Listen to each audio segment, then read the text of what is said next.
to my village, to my friends and family and acquaintances who took time to say prayers on my behalf, who sent me messages of well wishes, who checked in on me post-op, and even to those who shared their own personal stories, because I've had a few people who were willing to be vulnerable with me about their own individual situations. So thank you very much to you all for thinking of me and sharing with me. I appreciate it, and I can't say thank you enough. Today is Sunday, March 2nd. I am officially 3 days post-op. The operation was a success by all indications so far, thank God. The past 3 days were really rough, but today I'm feeling much better and I'm ready to continue sharing my lipoma removal story with you.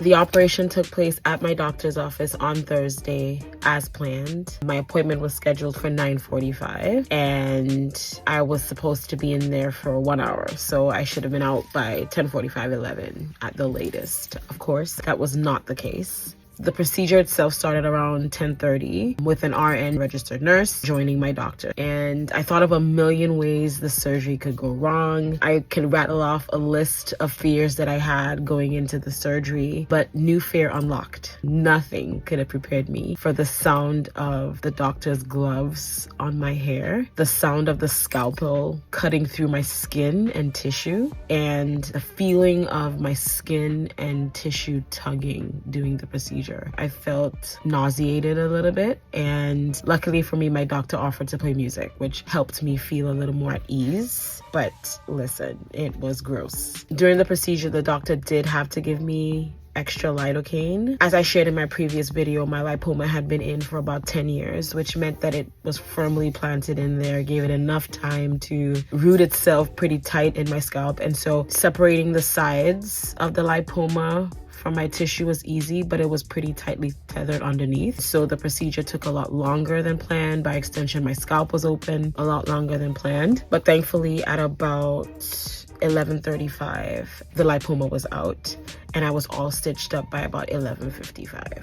Because the scalp is a high blood flow area, I did have blood pooling under the stitches. I think they call that a hematoma. And so the doctor and the RN had to apply pressure and squeeze some of that excess blood out before applying a pressure bandage around my head, which, by the way, was also not part of the planned post-op care. But because of the hematoma, the doctor wanted to be extra careful, and so they had to put a bunch of gauze and put pressure bandage around my head. Although I felt the pressure from the draining, so like when they were squeezing it out, squeezing the blood out, I could feel the pressure on my scalp, but it wasn't paining me because the lidocaine was still lidocaining. So I didn't feel any pain with that. The incision itself was about 1.5 to 2 inches. I got 5 internal stitches, the dissolvable kind, and then I got 1 external stitch. The doctor had planned to give me more external stitches, but I think the internal stitches did a pretty good job of closing the wound up nicely. So I will return to her in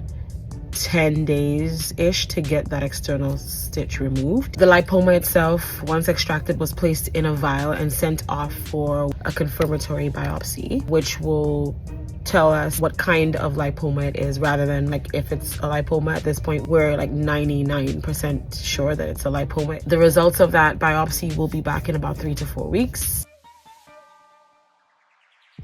Since my scalp was open for as long as it was, my doctor did prescribe a 10-day course of antibiotics. For the pain, my doctor said that I could ice the area, which I didn't do. Alternatively, she said I could use Tylenol, which is what I did for the first 2 days when the pain was really intense. She told me that I should stay away from Aleve, Advil, and aspirin, of course, because of their anti-platelet activity or blood thinning properties. What else?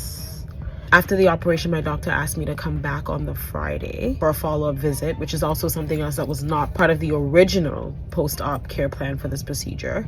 And I had to sleep upright and on my left side to allow gravity to help slow the blood pooling, which I still do to this day. I still sleep upright, but the incline is a little less with each passing day, on the advice of my doctor, of course. After the surgery, I couldn't chew, I couldn't laugh or smile with the same level of enthusiasm that I had been doing before. Post-op, my right temple was very swollen. I'll insert a picture here to show you what that looked like. And I felt a lot of pressure in and around the incision site.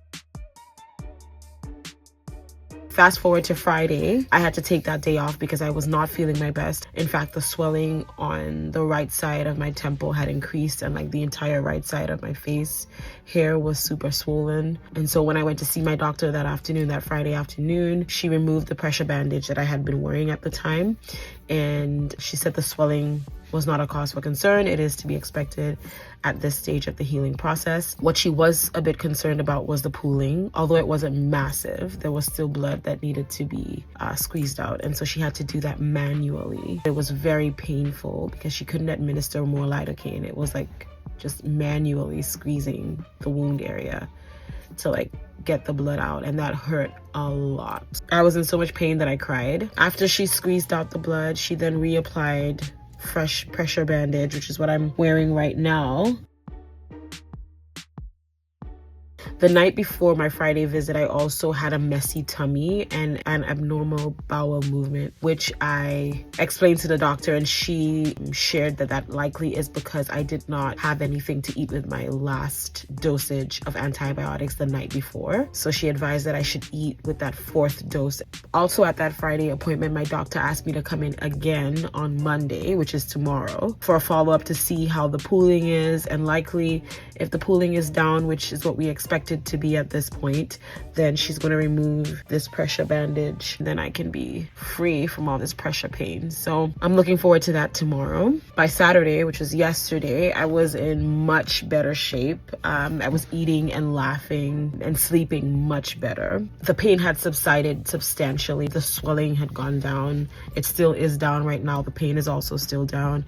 All I feel right now is just the pressure on the wound and just sensitivity from that pressure. I'm able to eat and laugh and talk a lot better, as you can see right now. I will likely take photos of the wound area to share in a follow-up video so you can kind of see how it healed. For that final follow-up video, I will also do a Q&A, so I will answer questions that I have gotten from people privately about the lipoma, in case it helps anyone who's curious about lipomas, or if it helps someone who's also going through or contemplating a lipoma removal. Everyone's journey is going to be very different depending on the placement and size of the lipoma, but I do hope that my videos have been helpful to people who've been watching. And so I will do a Q&A video to put a bow on this entire lipoma journey in a few weeks. And yeah, I think I filled you in on just about everything that has transpired between Thursday and today being Sunday.